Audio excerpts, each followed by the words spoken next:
others, they sort of make those subservient to their desire and to their greed for money. So that what's most important is not how they serve God and not how they serve others, but what becomes most important to them is, in our language and in our context, how they can make a quick buck. And because of that, they had become even so arrogant as to believe that we're doing this in the name of God, so nothing bad will ever happen to us, because even though we're performing these rituals, even though our heart isn't in it, but we keep doing these things and we keep serving and we keep doing these things for God and in the name of God. So God automatically rubber stamps them and endorses them. And God is just okay and will never let anything bad happen to us. And these were the messages that the prophets were trying to relate to these people during these times, because they were telling them that that's not the case, that God will not co-sign a mistreatment of people. God will not co-sign your value for or your desire to be rich and sort of make your will for or your ambition subservient to his will.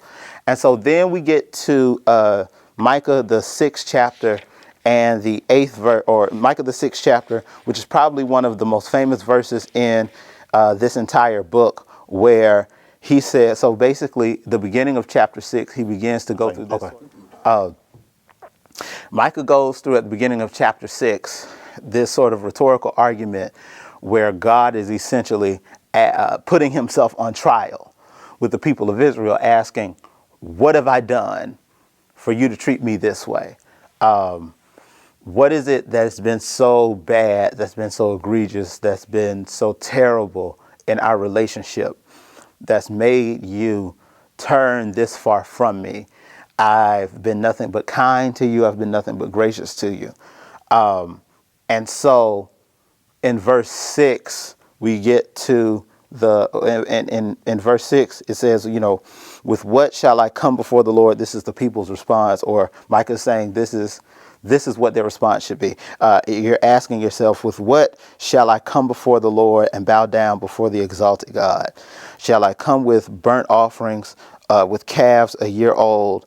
Will the Lord be pleased with thousands of rams, with 10,000 rivers of olive oil? Shall I offer my firstborn for my transgression, the fruit of my body for the sin of my soul? And then verse 8, probably the most, like I said, the most famous verse in this book. He has shown you, O mortal, what is good. And what does the Lord require of you? But to do justly, to love mercy, and to walk humbly with your God. And so there are a couple things that we sort of take away from this verse. The main idea is that the priority with God is not in our religious performance. In other words, God is not impressed by the amount of verses we can quote, the amount of times we come into a church building a week, with how high ranking of an official on the church board we are, by how religious or how churchy our speech can be. That's not where the priority is. God is not concerned with how consistent our performance is if our heart is not involved. And so there are three things, essentially, Micah says, that God calls us to do. He says, if you handle these three, you're good. This is what I've called you to do.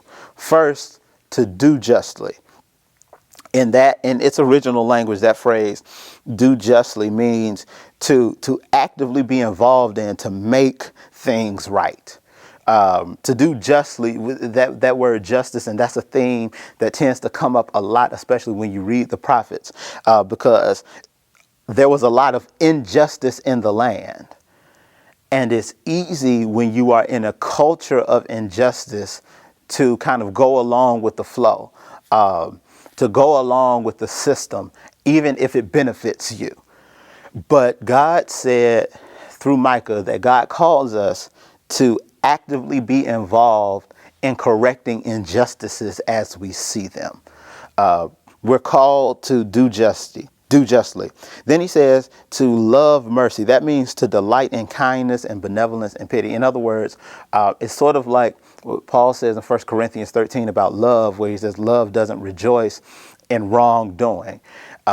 So even though you might be in a system, in a place, in a culture where wrong is and mistreatment of others is perpetual and is always before you, I'm calling you, God says, to be repulsed by the mistreatment of others and to actively embrace benevolence, actively embrace kindness. And then to finally, he says, we are to walk humbly with our God. That means really to act submissively. Because as religious as all of us are and as close to God as all of us are, all of us have our own distinct wills. We all have things that we want to do. We all have our own ambitions, our own kind of hopes and desires. And God says, that's great. I'm not necessarily calling you to lay those down, but I am calling you to act in a way that places your desires and your will underneath mine, to walk in a way where my will is the most important thing. That's sort of what Amos was getting at when he said, how can two kind of walk together except they be agreed? How can two people set off on a journey if they don't know which direction they're going in? And so God calls us then to make sure that our wills come into alignment ultimately with his. And so there are really kind of three questions that I want us to consider, three questions that based on this text we can kind of walk through and think about. And the first is, who can we show the kindness of God to, especially in this time where we seem to be distant from each other, physically, and our physical distance really is just a manifestation of how distant we've kind of been from each other in other ways. But in these times, who can we show the kindness of God to? What can we do to ensure that our most vulnerable people are being treated correctly? And then how is God calling us to submit to his will? Because like I said, God showed us, and God tells us that if we do justly, if we love mercy, and if we walk humbly with our God, that is what the Lord requires of us. So I pray that as we continue to go through this week and these next couple of days, we'll pray and we'll meditate on these things, and God will show us how we can act in ways that please him. God bless you.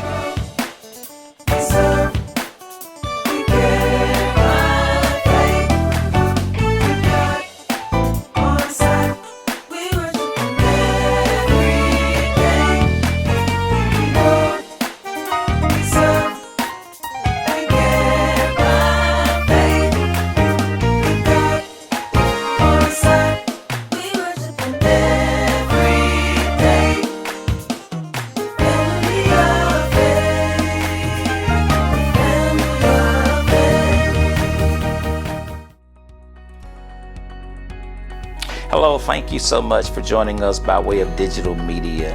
As you've heard by now, the Family of Faith is going digital for the next few weeks. On Wednesdays, we'll be right here at 6:15, and on Sundays at 10:15. We look forward to having you with us. Listen, I want to thank you so much for tuning in, and maybe you've decided to give your life to Christ or to perhaps join the church. You can do that electronically. You can text the word LIFE. It's right there on your screen, LIFE. Text the word LIFE to our communication line at 318-225-7510. Or you can visit our website, which is listed right there on your screen. And there's a place on there that says get connected or join the family. We look forward to seeing you soon.